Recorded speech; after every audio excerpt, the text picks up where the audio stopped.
Hello and welcome. Welcome to our next NAP. NAP stands for Nonprofit Auditor Points, and I'm Irina Oshkova, your nonprofit auditor. This is continuation of the series of the discussion about the Board of Directors duties. In the previous two NAPs, I discussed duty of care, duty of loyalty, and today I want to talk about another duty, duty of obedience. Just to remind that all these duties, they are based on the law and regulations. It's not just good to do. Every board member needs to be familiar with duty of care, duty of loyalty, and duty of obedience. Again, if you would like to revisit other two duties, duty of care and duty of loyalty, please look for previous two videos. Okay, let's talk. What is duty of obedience? Duty of obedience requires from every board member. As you know, becoming a board member, it's privilege. Every board member is a part of the governing body, where each board member can vote and decide pretty much of the fate of nonprofit, its vision, its mission. With a lot of privilege comes a lot of responsibility, and those responsibilities are identified in the duty. In duty of obedience, one of that duty. Duty of obedience meaning that even with that great power that every board member has, it needs to remember that pretty much board member cannot become a rogue agent. Board member supposed to act in the borders and frames that given by laws and regulations. What are laws and regulations that board member needs to be aware of? First of all, federal laws, state laws, maybe city laws that affect nonprofit, county, its own bylaws and policies, and mission and the purpose of the organization. It's a lot. So therefore, before any board member jump on board and becomes an active board member, kind of important to understand what are laws and regulation I as a board member needs to be aware of, so I can make sure that nonprofit follows it. Why it's important? Because first of all, if nonprofit does not follow main laws and regulations, it can lose its nonprofit status. It can even lose your corporate status. It can be financially penalized and even stop existing. If nonprofit does not follow its mission, same thing. Nonprofit can lose the fundings, can lose employees, and each board member can be personally liable for misusing funds. Therefore, following the law and regulations are absolutely critical for nonprofits. It's not a choice. Example of obedience in the practice. First of all, the good example will be staying mission focused. It's really critical and it's not easy. From my personal experience as a board member, as an auditor, I will see it all the time. A life event happens, tragedy happens, COVID happens, something in your community happened, and ecological crisis, so forth. However, if your nonprofit goal is to protect great apes, nonprofit cannot start saving dogs and cats unless nonprofit changes its mission. And you would ask why? Because when nonprofit creates a mission and it declares its mission in the public, every dollar that comes from the public sources, which all of them, be it public donations, individuals, corporate donations, other nonprofits, government, they are providing funding based on your declared mission. Even if it's not restricted funds, your nonprofit received money because of the mission, what you do. Therefore, when nonprofits start misusing funds not in accordance with the declared mission, it means that nonprofit is not spending money how it was promised to donors who actually gave funds for that mission. So therefore, staying mission focused is very, very critical, regardless of any other great causes out there.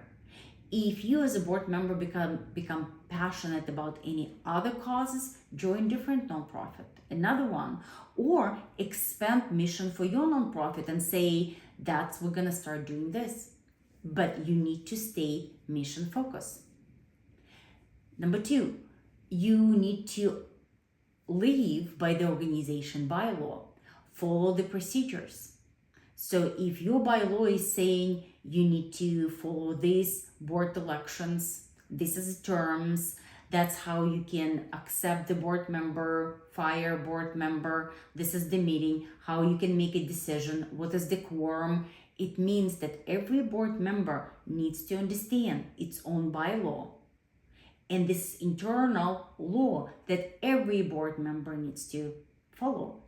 As the auditor, I had a question saying, can the president and treasurer fly first class for our retreat and the rest board members flying economy class for the board retreat? Can they do that? My answer as an auditor was, it's a public funds. And regardless whether you president, treasurer, or just board member, probably not wise to use public funds for luxury trips.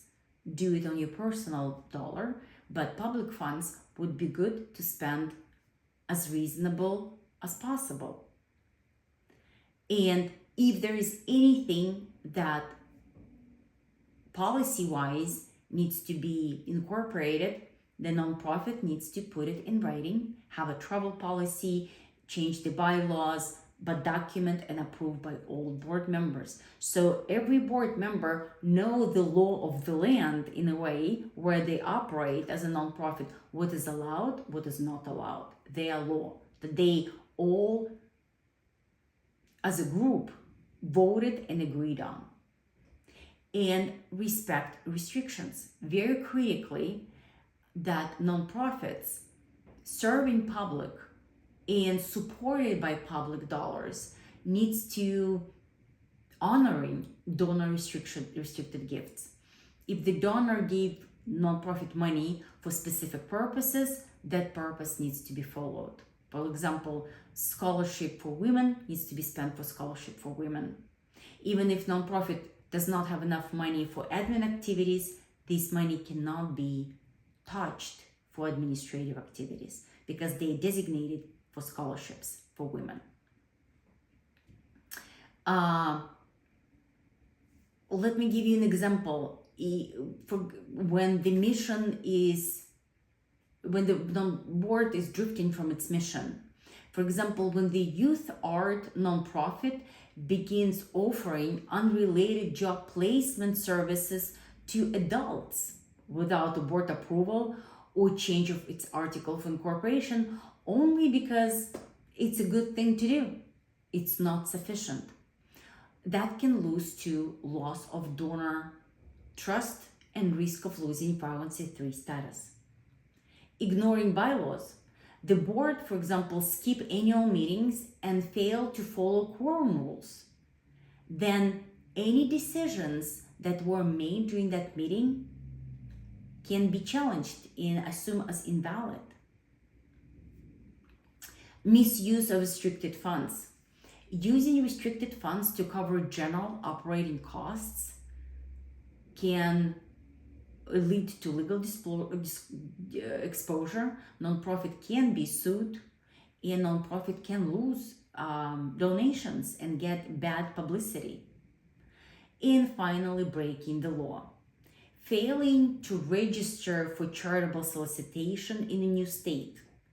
If nonprofits solicit funds, meaning asking for donation in any specific state, nonprofit need to register in that state. Each state has their own requirements, and it can lead to fines, bad press, and state can impose any sanctions. Not to mentioning if board just really just breaking law. You probably don't have any questions here. It's just not allowed. What would good board member that follow duty of obedience do? First of all, understand the mission and see what laws applicable to the organization. First of all, if we operate in California state, I need to know what is my filing requirement for taxes. Is there state filing? Is there city filing? Is this a county filing? Is this a federal filing? And for all the filings, I need to know my deadlines for my nonprofit. Then I would need bylaws and policies, all the policy, travel policy, whistleblower policy, bylaws. You will get all the policy and you will read and obey to these laws. Honor donor intent. Every time when nonprofit receive restricted grant, I understand the restrictions and I would be watching that nonprofit spending money to honor that restrictions. Ensure legal compliance. If there is any legal documents besides the law and regulations that imposes some limitations or responsibility to me as a board, as a nonprofit, I'm as a board member have to follow it. And the last, but probably the most important, if you don't understand why nonprofit does what they do, make decisions what they make, ask questions. Speak up. Make sure that you get informed and you're not just voting for things because you just want to be part of the group. You need to vote for things because you do believe it's in accordance with your duty of loyalty, duty of obedience, and duty of care. What board members should not do: pursue any personal agenda. Don't steer the organizations toward other great projects where they do not align with the mission of your nonprofits, regardless how virtuous and good those projects are. Ignoring governance document. For example, discussing that this is old document and we don't like it and just want this one time, let's not do that. That's not good. If you don't like your governance documents, first documents needs to be changed. And then based on that new document, new decisions needs to be made.